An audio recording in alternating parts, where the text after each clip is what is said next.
It's no big surprise to regular visitors to newwoodworker.com that I'm a power tool guy.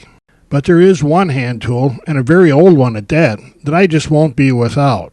And that's a simple rasp. I've heard that the rasp was already in use back when King Arthur had his court. And that's not hard to believe because this is a really simple form of technology.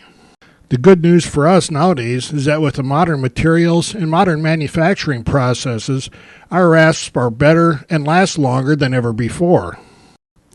One of the things I really like about this rasp is that the flat side is divided between the coarse and fine sections. And to make it even more versatile, they have a rounded side that also has the coarse and fine sections on it. And that means there's just not a whole lot you can't do with this one little rasp in your shop. One of the things I like to rasp for is rounding over corners. I start with the coarse side to just work out the shape a little bit, and then I'll flip it over and use the finer side to clean it up just a little bit. It doesn't take much with the fine side. You can see all the scratch marks are gone already.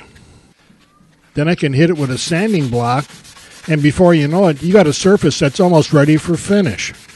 You really need to try this yourself to really understand how quickly this happens.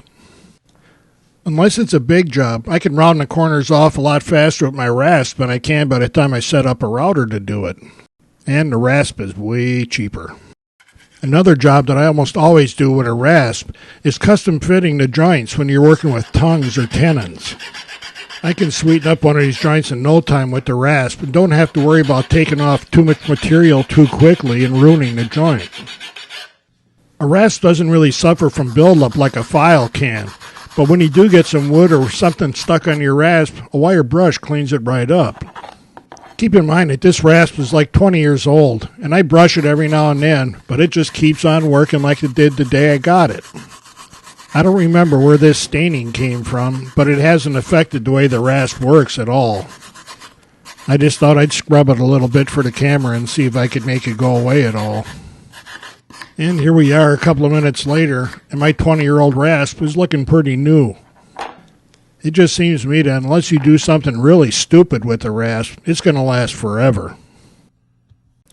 So it doesn't really matter if you're a devout power tool guy like I am. This little rasp is something that you should have in your shop. Right now you can buy these rasps just about anywhere for $10 or $15, and they should last you forever. And I think this is one of those tools that once you got it in the shop, you're going to find all kinds of ways to use it. So quit messing around and go get one.